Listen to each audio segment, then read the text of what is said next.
Hello friends, please like and subscribe to the channel and enjoy the stories. Chapter 1. The Train to Elsewhere. It was one of those mornings when the world seemed bathed in a dull silver light. Rain streaked against the train's windows, weaving an intricate tapestry of blurred city lights and skeletal trees. Inside the compartment, the air smelled faintly of wet wool and coffee, a comforting blend that softened the sharpness of early winter. Among the murmurs of passengers, a single voice stood out, warm, musical, and slightly teasing. "Excuse me, but is that War and Peace? Or are you secretly smuggling bricks?" I looked up, startled. Across the aisle sat a girl, her head tilted with curiosity. Her hair, a cascade of auburn waves, caught what little light the dreary day allowed, framing a face that seemed alive with unspoken mischief. She was pointing to the hefty tome in my lap, its leather-bound cover worn with years of affection. "It's War and Peace, actually," I replied, my lips twitching into a smile despite myself. "Though I suppose it doubles as a weapon in emergencies."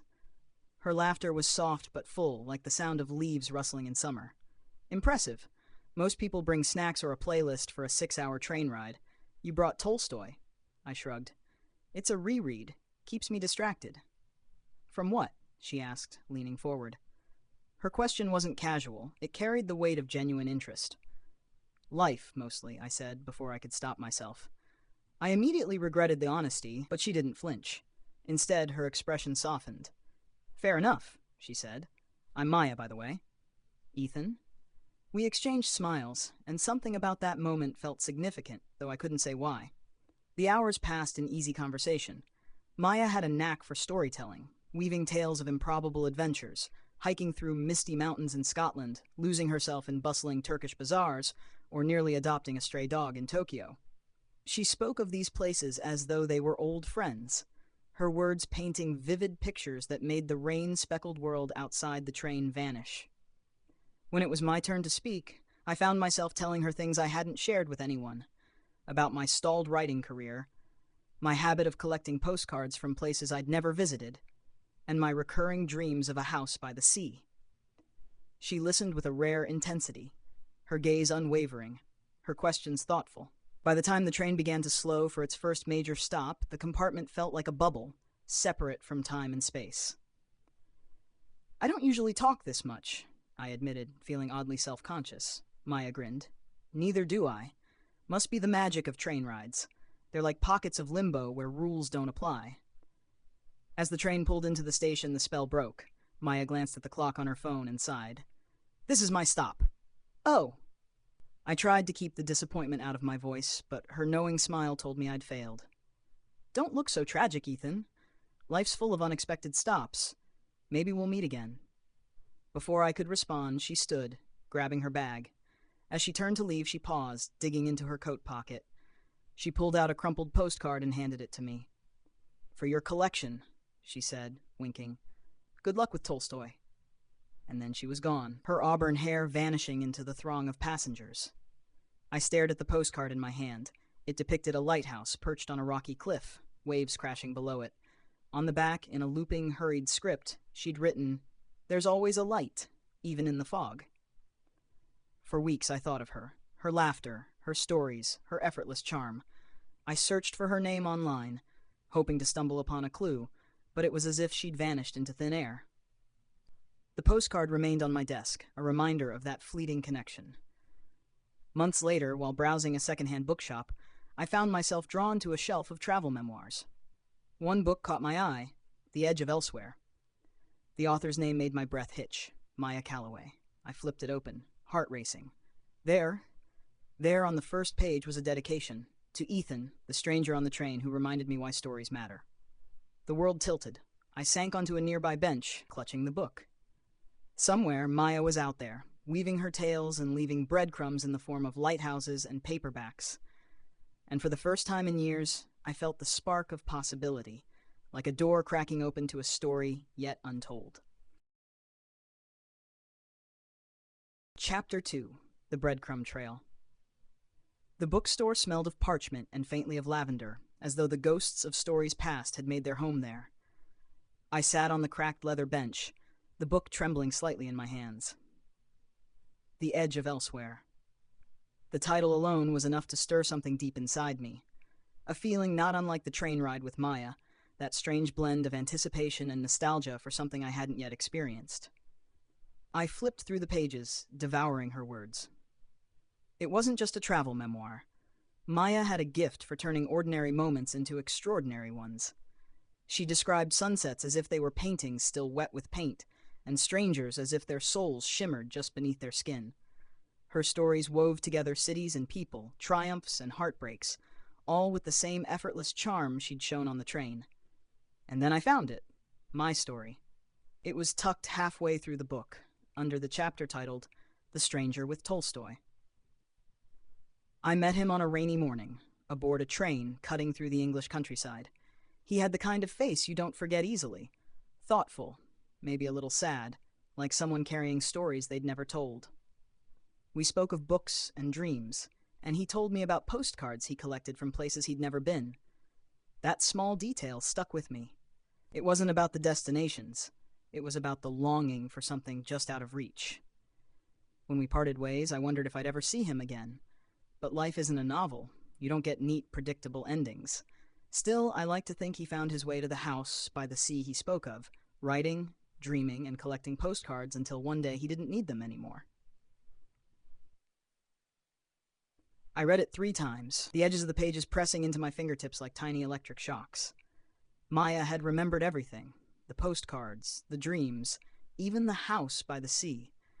It was like seeing myself through someone else's eyes, someone who saw not just the cracks but the light shining through them. The bookstore owner, a kindly older woman with wire-rimmed glasses, approached me. "You seem quite taken with that one," she said, her voice lilting with curiosity. "It's personal," I admitted, holding the book closer. "Ah," she said with a knowing smile. "We just got it in yesterday. Lovely read. The author's quite something, isn't she? Always leaves little notes in her books, you know." My pulse quickened. "Notes?" She nodded, reaching for a nearby shelf and pulling down another copy of Maya's book. "Tucked into the pages sometimes. Readers have found everything from pressed flowers to ticket stubs. She calls them breadcrumbs, says stories are meant to lead us somewhere." I thumbed through my copy with a renewed sense of urgency. And then I saw it. An envelope, yellowed at the edges, tucked into the very back of the book. My name was scrawled across the front in her unmistakable looping script. With shaking hands, I opened it. Inside was a single sheet of paper, folded neatly. "Dear Ethan, if you're reading this, then you found my book. Or maybe it found you. I like to believe books have a way of landing where they're needed most. I never forgot our train ride." Funny how a chance encounter can linger in the mind, shaping thoughts and choices in ways we don't even realize. You mentioned postcards from places you'd never been, so here's another breadcrumb to follow. Montreux, Switzerland. There's a cafe by the lake where they make the best hot chocolate in the world.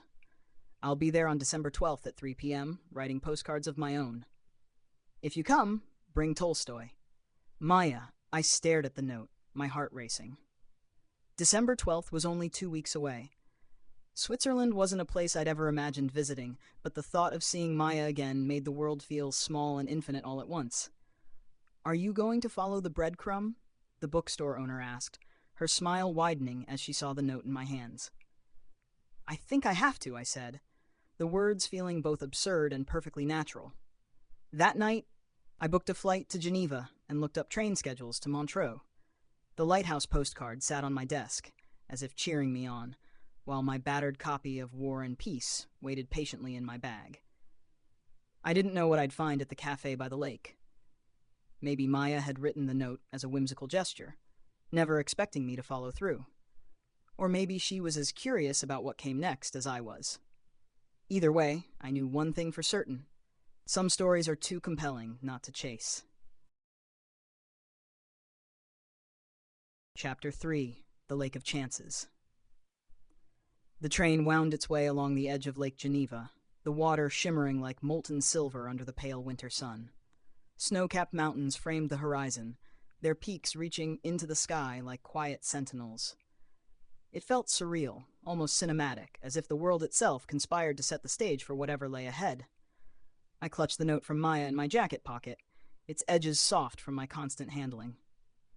My copy of War and Peace rested on the seat beside me, its presence both grounding and symbolic. I hadn't touched it since the train ride where we'd met, as if it, too, was waiting for this moment. Montreux greeted me with a brisk chill and the faint scent of pine. The town seemed pulled straight from a postcard, cobbled streets winding between quaint shops, their windows glowing with holiday decorations. Lights danced on the surface of the lake, and, somewhere in the distance, a musician played a soft, jazzy melody that blended with the lapping waves. I found the cafe easily. It was tucked along the promenade, its terrace overlooking the lake. Strings of fairy lights twinkled above the tables, and the scent of chocolate and roasted chestnuts wafted through the air. My heart pounded as I stepped inside, scanning the room. She wasn't there. I glanced at the clock. 2:55 p.m. I was early. Taking a seat by the window, I ordered a hot chocolate which arrived in a ceramic mug topped with a mountain of whipped cream. The first sip was indulgent, rich, and comforting, but my nerves made it hard to enjoy. By 3:15, I was starting to doubt. What if I'd misunderstood? What if she'd forgotten or changed her mind? The cafe door jingled with the arrival of new patrons, but none of them were Maya. 3:30. I told myself to wait a little longer. After all, this was Maya, spontaneous, unpredictable Maya. But by 4, my hope began to wither.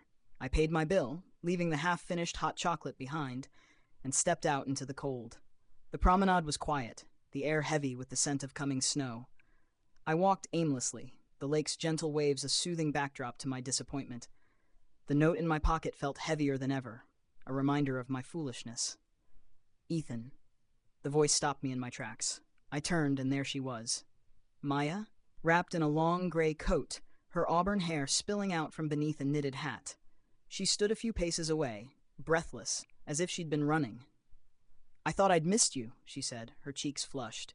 "You're late," I said, though the words lacked any real sting. She grinned, stepping closer. "I got distracted. There's this bookshop up the hill. It has this smell like stories and cinnamon. I couldn't resist." I shook my head, laughing despite myself. "Of course." Her expression softened, the humor giving way to something deeper. "You came," she said quietly, as though she hadn't been entirely sure I would. "Of course," I echoed, my voice just as soft. For a moment we simply stood there, the space between us charged with unspoken words. Then she reached into her bag and pulled out a postcard, holding it out to me. "Another breadcrumb," she said. I took it, my fingers brushing hers. It depicted a train winding through the Alps, its passengers silhouetted against the snowy peaks. On the back, she'd written, "The best stories are the ones we write together." "Maya," I began, but she shook her head, a mischievous glint returning to her eyes. "Let's walk," she said, nodding toward the promenade. We wandered along the lake, talking as though no time had passed since our first meeting. She told me about the book tour that had brought her to Switzerland, about the strangers who'd inspired her stories, and the moments that had made her pause and wonder. I told her about the months since the train ride, how I'd started writing again, inspired by her words, and how that single note in her book had stirred me into motion.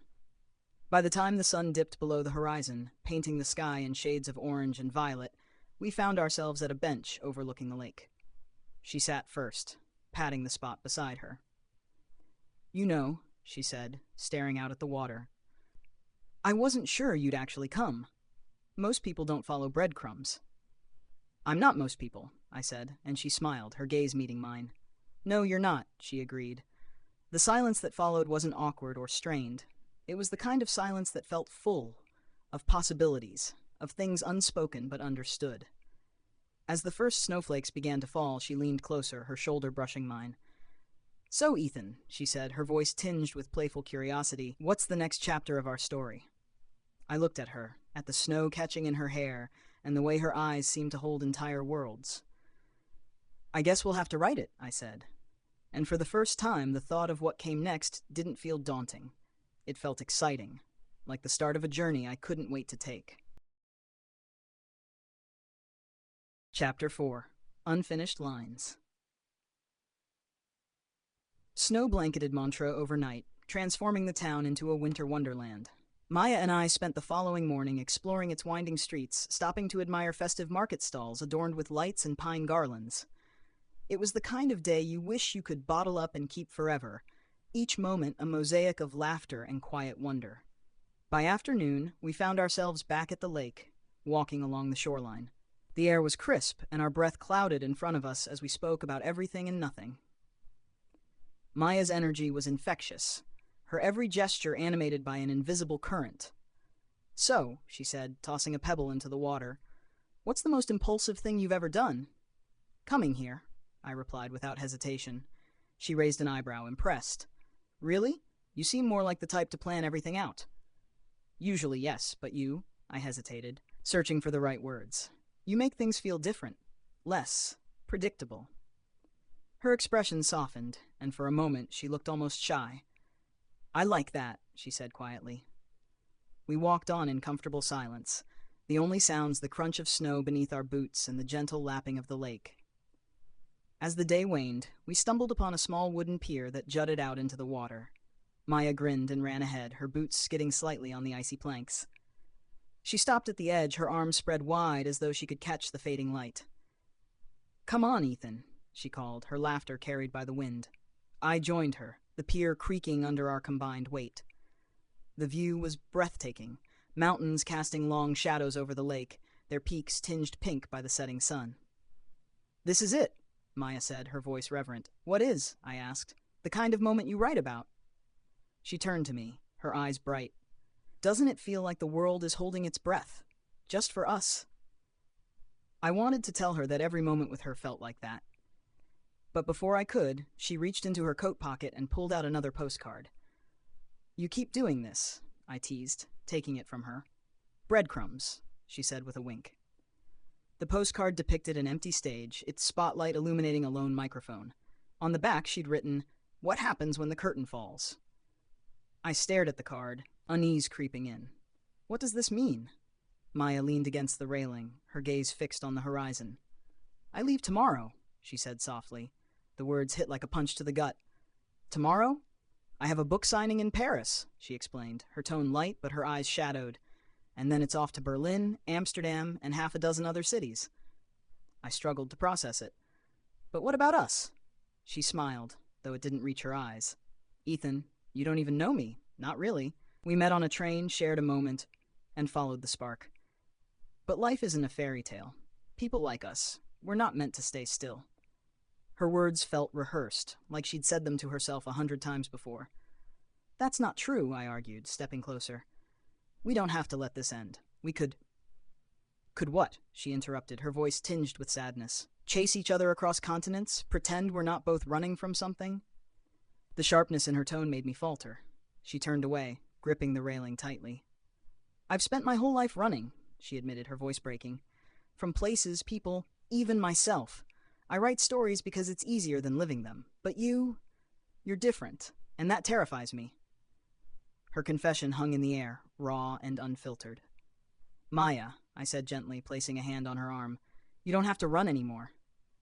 She looked at me then, her eyes glistening with unshed tears. "Yes, I do," she whispered, and just like that, the moment shattered. She stepped back, her movements deliberate. "I'm sorry," she said, her voice barely audible. Before I could stop her, she was walking away, her auburn hair glowing like fire in the twilight.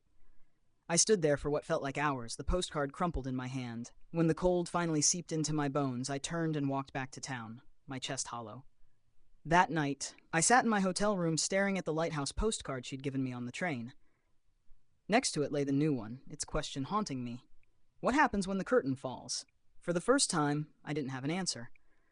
But as I lay in bed, staring at the ceiling, a thought surfaced, quiet but persistent. Maya had left breadcrumbs, yes, but breadcrumbs lead somewhere. Chapter 5. The Next Postcard. The days after Maya left Montreux felt like wandering through the aftermath of a storm. Everything was too quiet, too still, as though the world was waiting for me to make sense of what had happened. The postcards she'd left behind, pieces of her scattered through my life, felt both like gifts and unanswered questions. I spent hours by the lake, staring at the water as if it held some secret I'd missed. Her words lingered in my mind. People like us, we're not meant to stay still. But what if I didn't want to stay still? What if I was willing to follow, to fight against her fear and mine? The answer came when I least expected it. A week later, I was back in Cornwall, unpacking my bag in the small cluttered flat that felt far less like home than it had before Montreux. As I placed the postcards on my desk, something slipped from between the pages of War and Peace. A third postcard. I froze, my fingers trembling as I picked it up. The front was a watercolor painting of a street in Paris, lined with cafes and bright red awnings. On the back, her familiar handwriting was there, the ink slightly smudged. Dear Ethan, if you've made it this far, I hope you'll consider one more breadcrumb. There's a bookstore in Paris, Shakespeare and Company. It's the kind of place where stories come alive, where time feels like it's holding its breath. I'll be there on January 5th, at noon. Maybe we'll find the next chapter together, or maybe it's already written. Maya. I sank into the chair, the postcard clutched tightly in my hand. She hadn't disappeared. She'd left a trail, waiting to see if I'd follow. Paris greeted me with the crisp chill of winter and the faint scent of roasting chestnuts. The city was alive, its streets bustling with holiday shoppers and cafe-goers bundled in scarves. Yet beneath its hum, there was an intimacy, a sense that anything could happen in its labyrinth of cobblestones and stories. Shakespeare and Company stood just as she'd described it. The bookshop was a charming jumble of narrow staircases, overstuffed shelves, and yellowed pages. The faint scent of old paper hung in the air, mingling with the distant notes of a street musician's accordion. I arrived at 11:50, my heart pounding as I made my way inside. Every corner of the shop felt alive, as if the books themselves whispered secrets to one another. And then I saw her. She stood near a shelf of poetry, her fingers brushing over the spines of the books as though deciding which one to take home. She looked the same, her auburn hair tucked beneath a knitted beret, her coat slightly too big on her slender frame. Yet there was something quieter about her, as if the weight she carried had grown heavier. I stepped closer, the floorboards creaking underfoot. She turned at the sound, her eyes widening as they met mine. Ethan, she breathed, her voice a mixture of surprise and relief. I told you I wasn't most people, I said, a tentative smile tugging at my lips. Her laugh was soft, almost disbelieving. You followed the breadcrumb. Of course I did, I said. How could I not? For a moment, we simply looked at each other, the world around us fading into the background. Then she gestured to the stack of books in her hands. Poetry, she explained, a hint of nervousness in her voice. I come here whenever I'm in Paris. It's like stepping into a different world. It suits you, I said. She tilted her head, studying me. You look different. Lighter, maybe. You inspire that in people, I said honestly. Her cheeks flushed, and she turned back to the shelf, fiddling with the books. I wasn't sure you'd come, she admitted. I wasn't sure you wanted me to, I replied. She glanced over her shoulder, her expression unreadable. I'm not easy, Ethan. I run. I overthink. I sabotage things before they can even begin. That's who I am. I stepped closer, closing the gap between us. And yet, you left a breadcrumb. She smiled, a small, hesitant thing. I did, didn't I? Yes, I said softly, and now I'm here, standing in front of you, because I think some stories are worth chasing. Her eyes glistened, and for a moment I thought she might cry. Instead, she laughed, a genuine, unrestrained laugh that echoed through the tiny bookstore. Okay, she said, turning to face me fully. One more chapter. Let's see where this takes us. That evening, we sat by the Seine, sharing a bottle of wine and the warmth of each other's company. Paris glittered around us, its lights reflecting on the river like stars scattered across the water. For the first time, neither of us was running. Instead, we were exactly where we needed to be. Chapter 6. The Stories We Leave Behind. The days in Paris blurred together, a whirlwind of city lights, quiet conversations, and the fragile beauty of a story being written in real time.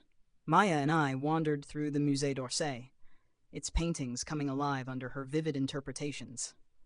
We shared stolen moments in tucked-away cafes, speaking in whispers as if our words were secrets too delicate for the bustling world around us. For every postcard she had left before, Paris itself became a postcard. Each street, each memory, a breadcrumb etched into my heart. But life, as it always does, had its own plans. It was January 11th when I first noticed her pulling away. We were sitting in a park near Montmartre, the winter air crisp and biting. She had her notebook open, scribbling furiously as though trying to catch her thoughts before they escaped. I watched her, my heart swelling at the sight of her so utterly consumed by the stories she carried inside. "Maya," I said gently, breaking the silence. She paused, her pen hovering midair. "Stay," I said. The word came out softly, almost a plea. She closed her notebook, turning to face me. Her smile was sad, her eyes tinged with something I couldn't quite place. "Ethan, you know I can't." "You can," I said, leaning forward. "You don't have to keep running." Her gaze dropped to her hands, which were twisting in her lap. "It's not that simple." "It is," I insisted. "You've been leaving breadcrumbs your whole life, Maya. But what if, for once, you stayed to see where they led?" Her laugh was soft, tinged with regret. "And what if staying ruins everything? What if I'm not the person you think I am?" "I don't care who you think you are," I said, my voice steady. "I care about who you've been to me, who we are when we're together." Tears welled in her eyes, but she blinked them away. "Ethan, you're the kind of person who stays, who fights, and I admire that. But me?" She shook her head. "I'm the kind of person who runs. I don't know how to be anything else." I reached for her hand, my thumb brushing against her knuckles. "Then let me teach you." She smiled, but it was tinged with sadness. "You deserve someone who doesn't need teaching, someone who can meet you where you are." I opened my mouth to argue, but she shook her head, silencing me. "I've loved these days with you," she said, her voice trembling. "But I can't promise you a lifetime, Ethan. I can barely promise myself tomorrow." The next morning I woke to an empty room. Maya was gone. No note, no explanation, just a single postcard left on the desk. This one wasn't blank. The front was a painting of an open road, stretching into the horizon under a blazing sunset. On the back, her handwriting was as beautiful as ever, though the words made my chest tighten. "Dear Ethan, you were right. Breadcrumbs lead somewhere. They led me to you. And for that, I will always be grateful. But I've spent my whole life running, and I'm not ready to stop. Maybe someday I will be, and when that day comes, I hope I'll find you again. But until then, I need to keep moving. Not because you weren't enough, but because I'm still figuring out who I am. You are my favorite chapter, Ethan. Thank you for writing it with me." Months passed, and I threw myself into life. I wrote more than I ever had before, my words inspired by the spark Maya had lit within me. Her postcard stayed pinned to my wall, a constellation of memories and what-ifs. I didn't hear from her again. No more breadcrumbs. No more clues. It was as though she had disappeared, leaving only the echo of her laughter and the imprint of her words.